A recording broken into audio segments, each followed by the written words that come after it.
دعوت دیتا ہوں رضوان گل صاحب کو، آئے اور اپنا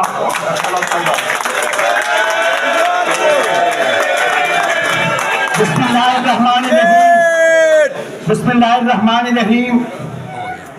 میں بڑا خوش ہوں کہ ایک چھوٹی سی کال پہ سیکٹری صاحب کی، صدر صاحب کی اتنا جم غفیر اکٹھا ہوا ہے جو اگر سی پی او صاحب کی طرف رخ کرے تو اسے بہا کے لے جائے گا انشاءاللہ۔ اور میں یہ کہنا چاہتا ہوں کہ یہ ہماری ریڈ لائن تھی جب ہمارے بار کے معزز ممبر کے گھر کی چادر چار دیواری کو پامال کیا گیا۔ اس ریڈ لائن پہ کسی بھی طریقے سے ہم کمپرومائز نہیں کریں گے، چاہے 10 مقدمات درج کر لو، چاہے 788 506 بھی میں آزاد کر دو۔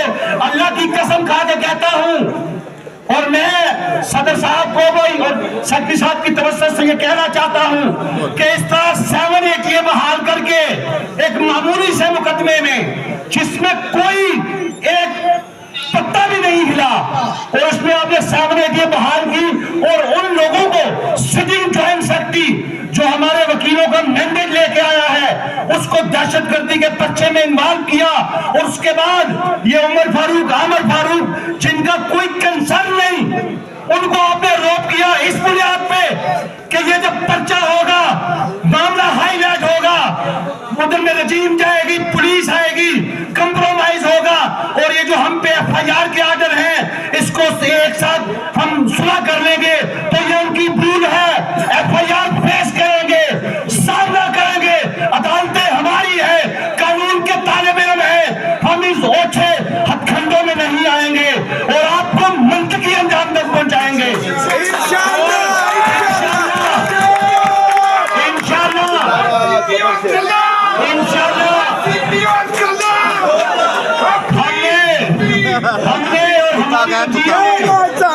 ہم نے اور ہماری رجیم نے بردباری کا مظاہرہ کیا، آپ نے ہمارے بکرا کے گھروں میں ریڈ کیا، ہم نے قانون کا رستہ اپنایا، ہم نے پٹیشن کی، اس میں پرچے کے آرڈر دیے، آپ نے اس کو سسپینڈ کرایا، ہم نے ویٹ کیا، ہم نے کوئی ایسا کام نہیں کیا جو انلیگل ہو، لیکن آپ اپنے اختیارات کا جو استعمال ناجائز کر رہے ہیں۔ انشاءاللہ یہ ایک منظم ادارہ ہے، اس کا ایک نظم و ضبط ہے، اور یہ آپ سے مضبوط ادارہ ہے۔ یہ وہ ادارہ ہے جب ملک میں لاقانونیت کا جنگل گرم تھا اس وقت بھی ایون کے اداروں نے ہاتھ نہیں ڈالا۔ کیوں؟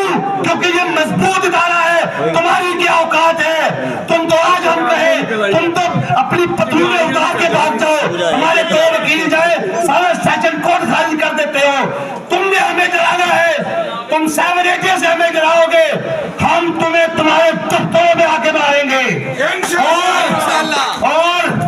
اور تم ایک چھوٹا سا ادارہ ہوتا ہے واسا کا، ہمارے 4 وکیلوں کو وہ 2-2 لاکھ کا نوٹس دے کے کریمے لے کے آ جاتا ہے اور کہتا ہے تو آپ وکیل ہیں تو کیا ہم ریکوری لینا جانتے ہیں؟ ہم نے وہاں بھی تمہارے دفتروں میں جا کے تمہیں مارا تھا، اور آج اور انشاءاللہ اب پولیس کی باری ہے۔ اب یہ رجیم بیٹھی ہوئی یہ فیصلہ کرے گی، ہم تمہیں تمہارے دفتروں میں ماریں گے، پھر اصل استغاثہ دینا۔ جس طرح واسطہ والوں نے صحیح استغاثہ دیا ہے نا، اس طرح جب ہم آ کے تمہارے دفتروں میں تمہیں مارے پھر اصل استغاثہ دینا۔ ان جھوٹی بے بنیاد ایف آئی آروں سے کچھ نہیں ہوگا۔ شکریہ۔